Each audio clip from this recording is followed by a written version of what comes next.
All right, we are back, and this is still Crossfire with Dr. Anishoma. We've been talking about GMO, and that is genetically modified organism, especially, as it is in Nigeria. Today, all indications, Gbadebo is pointing to the fact that the existence of GMOs in Nigeria as we speak is highly political. Yes. You agree with me? I do. It's political. Very political. Political and capitalistic. But it's a lot, but you can only get it in with the politics, right? Okay. You know, you have a I asked you before we went on the break. Yeah.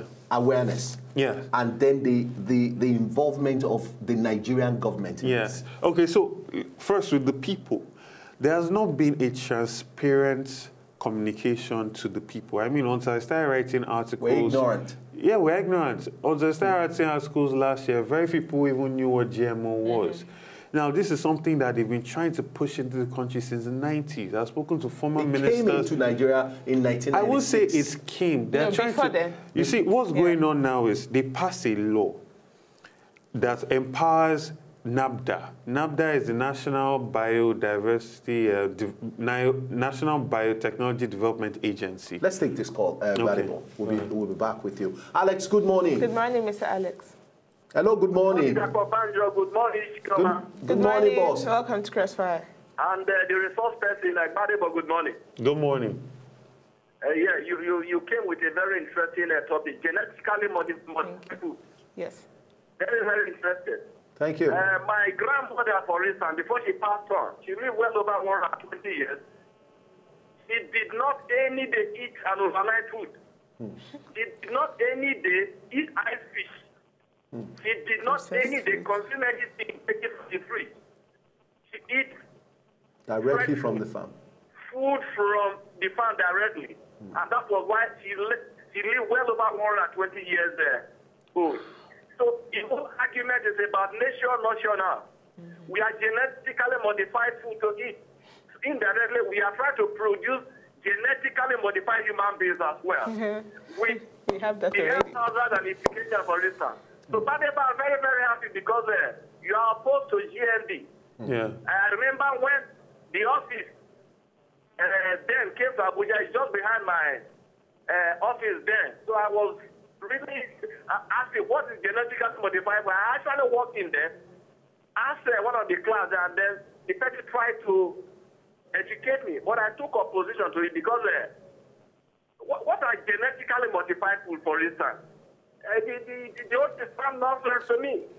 So you're being here today, make it very, very clear. I've always had this result on these things.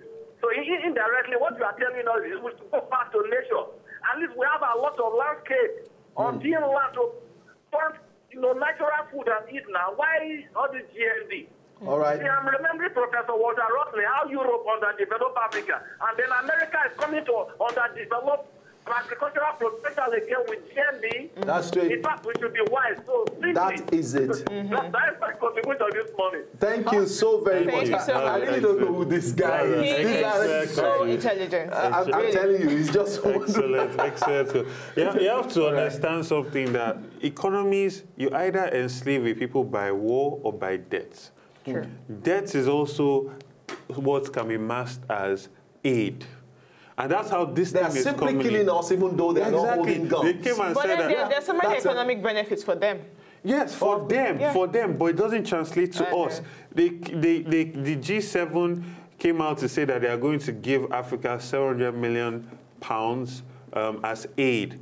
But then attached to all that is what is creating this thing, which is, it was called the Alliance for Agriculture or something, which is that all these companies must come into the country, you must give them access to so much large size of land, you must use their products, you must change your seed laws, which is what gives them the right to claim patents on their seeds. And then they can enforce it. So now you find a situation where you think you're getting money, but you are really just enslaving your generations to come. Now, it simply means, okay, now, we had problem with Nigerian oil. Yes. We've not been selling as much as we should. Exactly. And we have been projecting that agriculture should become Nigerian mainstay. Exactly. I mean, do you see that happen I mean, no, it's just going to happen. It's a very interesting analogy that I just used, because we produce oil, but we produce oil. We can't use that black oil for anything, but we import the things that we need.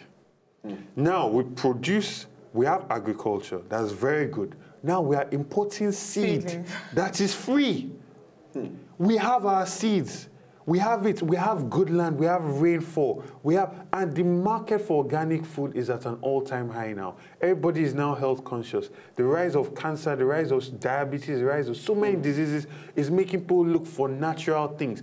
Nigeria can be a net exporter of organic natural foods. If you live anywhere else in the world, in England, America, you know that organic food sells for 3 times the value of a GMO. Yes. So this is a resource that should not be played with. It's a resource that can be processed. It's a resource that can be refined and exported. We cannot now exchange something that's so natural, so good, for something that's fake. Okay, I've never seen it. Do you think on this, sorry, Chama, do you think on this GMO that Nigeria is compromised? Yes, we are, because our people compromise us. Our Minister of Agriculture compromised us. NAFDA was formed by Monsanto. They compromised us. NAFDA is an institution that just exists to fast-track all the companies and all the things that they need to do quickly. This is something that has been done over all of Africa. They bring in the money, they push in the same system. Do you know why this is really funny? For example, if other advanced nations, Israel, for example, since this is something I experienced personally, they didn't allow me, while stepping into their borders, to take in fruit I brought from Nigeria, and they told me, no, don't worry, just give us your hotel, your room and where you'll be staying at, and they will send you. They actually did send fruit to me even before I arrived. Wow! And they took away, the fruits which I brought all the way from Nigeria, which I needed for some things over there. Now, but look at it here in Nigeria. I mean, look at our shopping malls and look at all the markets. You have, foreign imported fruits moving everywhere, flying everywhere unchecked. Now, irrespective of the fact that our government, they are insensitive, or they were insensitive to that need, well, as a people who are now aware and who are more conscious of their health and the environment, has anything been done by the various associations and institutes to draw the attention of government to it, to stopping all of this, to regulating it effectively? Look at our borders, for example. Yeah. Okay, you see now, the thing is, this is the problem. The institution that is supposed to regulate these technologies is corrupted because it is formed and partnered with Monsanto, which is a leading producer of GMO. I'm hoping and praying that the the PMB government that's come into power now will take the lives and well-being of Nigerians very seriously and repeal this biosafety bill that was passed and signed by former President Goodluck Jonathan in the last week of his presidency. Because the Senate, they've been trying to pass it. They've been trying they've tried for a long time, at least 10 years, to pass this bill. But then they finally succeeded. And in the last week before he went out of office, he signed this bill. This bill empowered this agency that's partnered with Monsanto to be in charge of this. And you know that they are just going to be a rubber stamp. Okay, you want to bring... I mean... The World Health Organization said that glyphosate, Roundup, Monsanto's leading product, is carcinogenic. All over the world, Sweden, Netherlands, in that same week, Sri Lanka, they started banning the products, taking it off the shelf. But America still promotes Monsanto's products. Yes, because Monsanto has corrupted the American system heavily. A former Monsanto chief of staff will most likely be working in the FDA, right? That's how they call it the revolving door. So it's something where they know what they are doing. And you also have to understand that America, when we look at America and this land is so great, understand something. America as its foundation was built on slavery and genocide.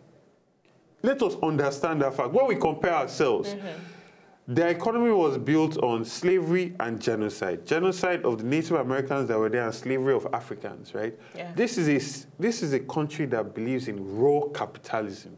It's a country that the prisons are privately run so that you have to put in as many people there and then they use those people to do work.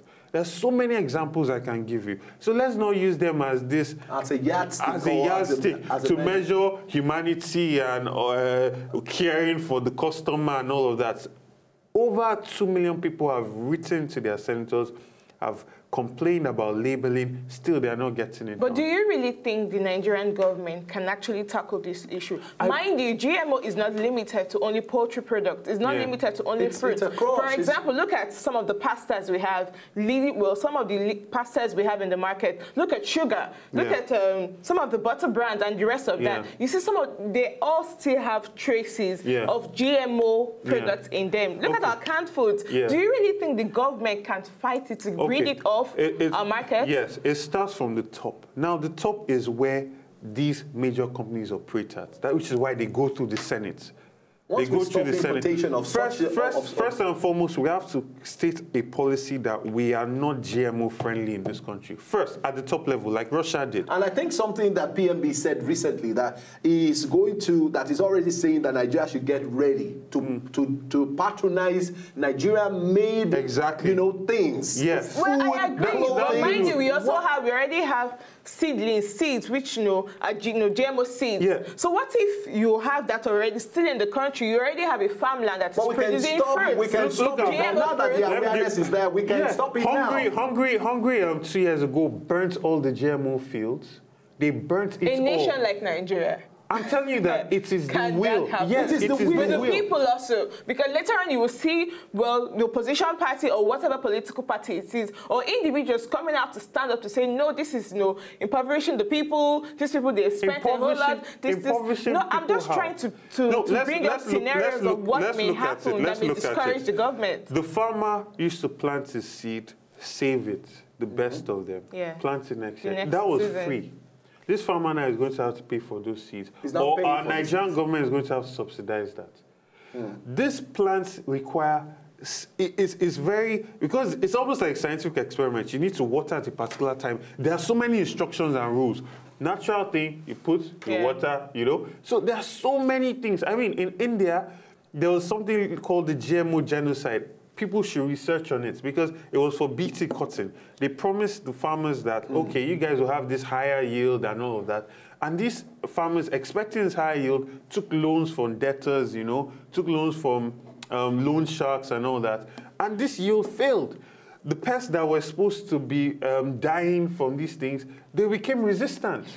So all of a sudden, these people had poor harvest and they started killing themselves. They started committing suicide. Now, truth, Gbadebo, is that there was a time before oil was discovered in Nigeria. Agriculture thrived in this country. And GMO was not here. I mean, how do we compare? The fact that we had organic seeds that were prospering and has prospered this country for so long until oil was discovered. Now, I see. Let's concentrate more on the political. What will the government benefit? What is the benefit to the government of Nigeria if they don't fight GMO? Honestly, for me, it's just a couple of people with selfish interests looking out for themselves. And they don't care about Nigerian populace. They don't care about our health. They don't care about smallholder farmers because smallholder farmers have been feeding this country. Smallholder farmers have been feeding this country, and they've been doing that without loans from banks compared to their contemporaries in Europe, in America. Europe and America subsidize their farmers heavily. That's why those farming products are competitive, right? We don't do that. They don't have logistics. They don't have logistics support. They don't have storage, cold storage to store their produce to help it get from the north to the south. That's why, for instance, in the north, you can have we are apparently the second largest citrus producer in the world. This is without GMO.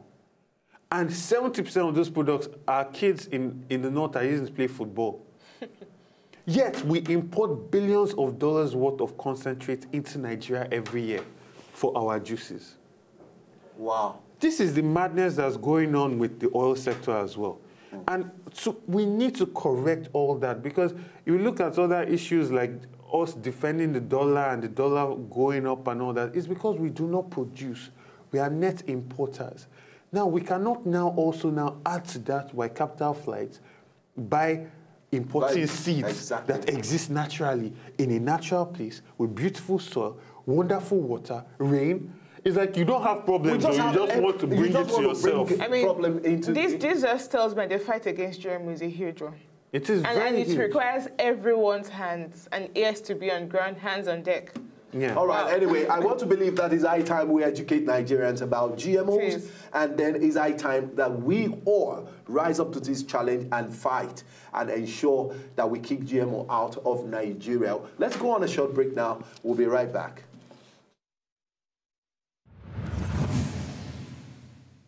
All right, we are back, and this is still Crossfire with Dapo Anishoma. We have Gbadebo, Rhodes-Vivour in the studio with us, and we've been talking about genetically modified organism, and this is what, you know, is trending very sincerely. Now, let me quickly read something to us, you know, before Gbadebo continues. The International Assessment of Agricultural Knowledge, Science and Technology for Development reports, and they halted that by more than 400 scientists and backed by 58 governments, stated that GMO crops yields are highly variable and in some cases yields decline. The report noted, and the assessment read, that the technology lacks behind its development. Information is contradictory and uncertain about possible benefits and damage, you know, to human body is totally, you know, unavoidable. They determined that the current GMOs have nothing to offer,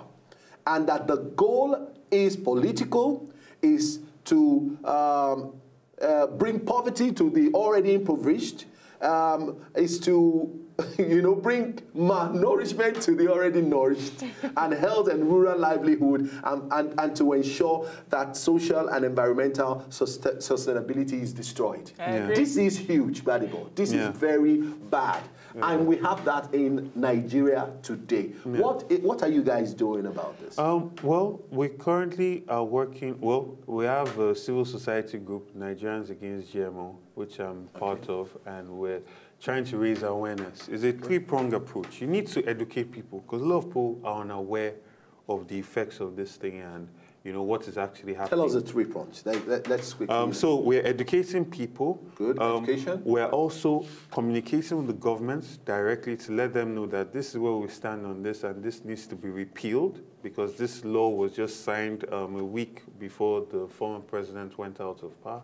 And then also we are challenging it in court. I mean, you and I know that it wasn't properly read before the accent. I mean, most of these bills. The fact of the matter is, if people don't care or don't value the Nigerian life, they will do anything. You know, I mean, any somebody senator actually sponsored it.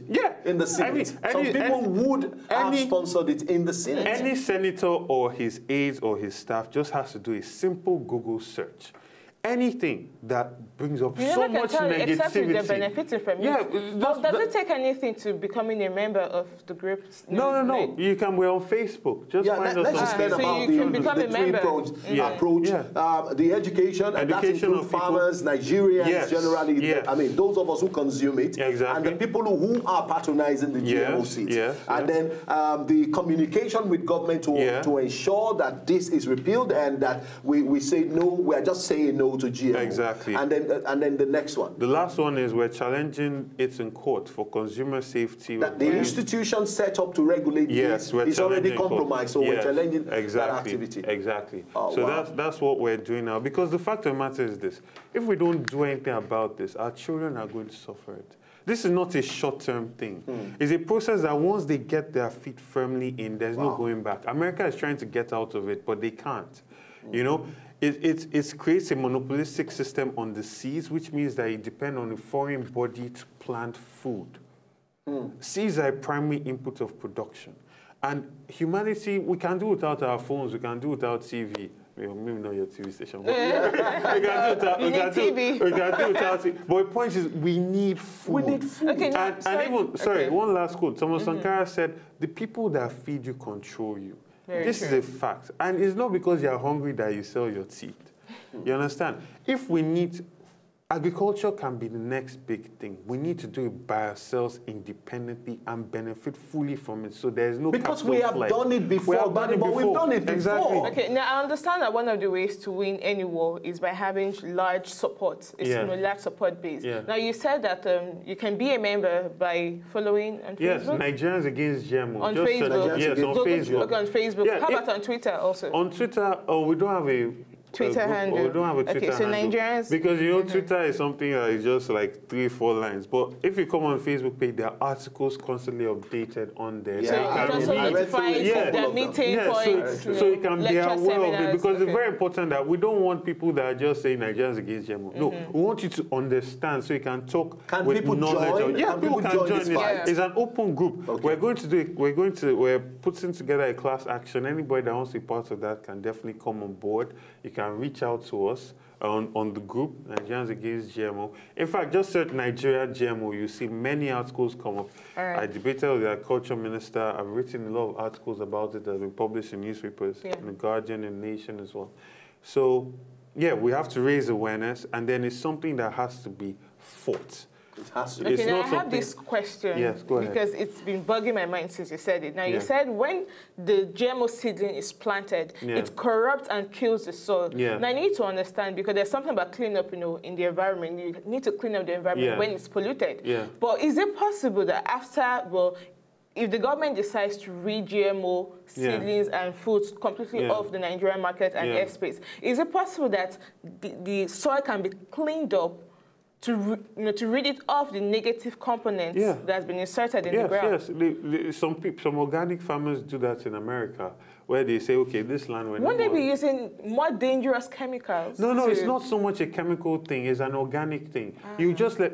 Soil is made up of microorganisms. That's all it is. The reason why you can plant a seed and then it will grow is because there's bacteria and things acting on it. Now, it's not just the seed, it's the chemicals that come with that seed and the effect it has on the soil. Now, if soil is a living thing and the chemicals are killing those living things, your soil dies. When your soil dies, it does not have cohesion anymore. Then it starts to desertify. That's how the deserts come up, and you know that's how things happen like that. And that's what is happening. Do you know that we have desertification heavy already in the northeastern part of Nigeria? Yes. And another thing is that there are ways to stop desertification, and these are things that governments should actually look into, not further kill your already fertile land. Okay, someone once told me that, okay, Ishama, if you want to buy, fruits or pineapples, do not buy the ones that look like this, buy the ones that look like this.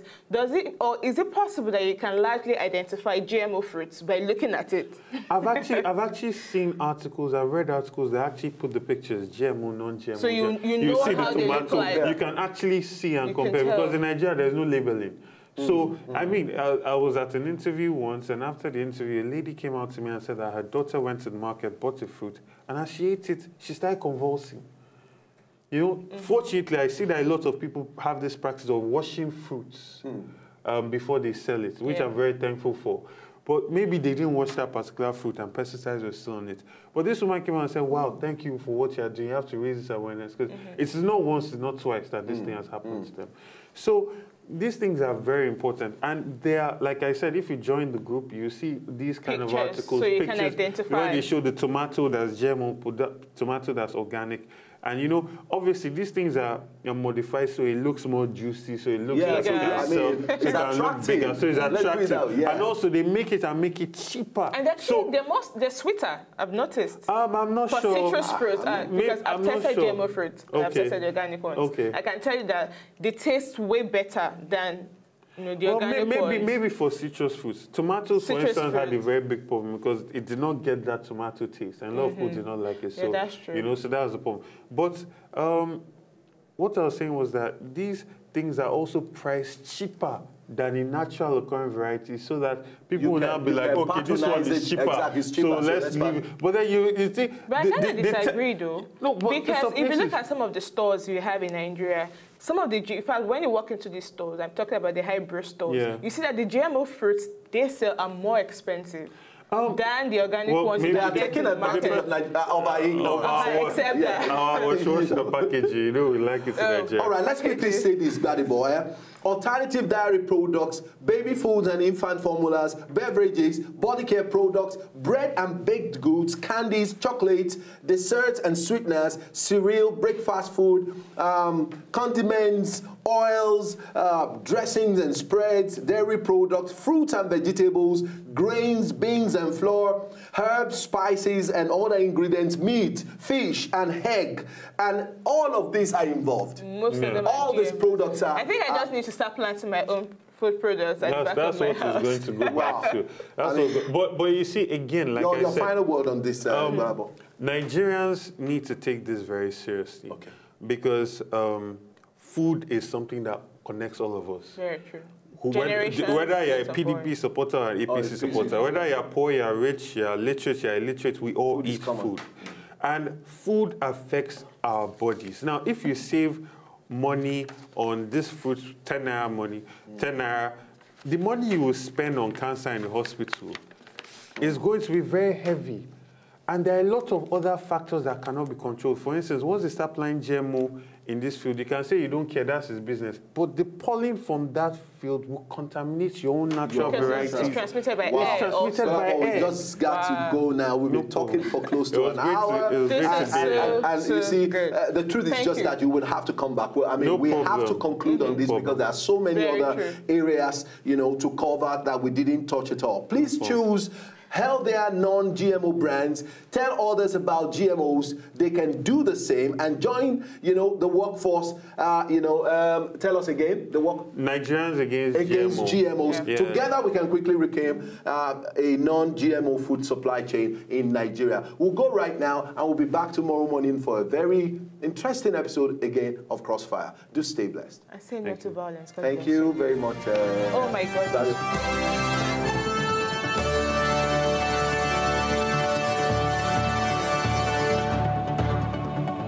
So, did you like what you just saw? I know you did. It's very simple. If you want to see more, just subscribe to our channel right now.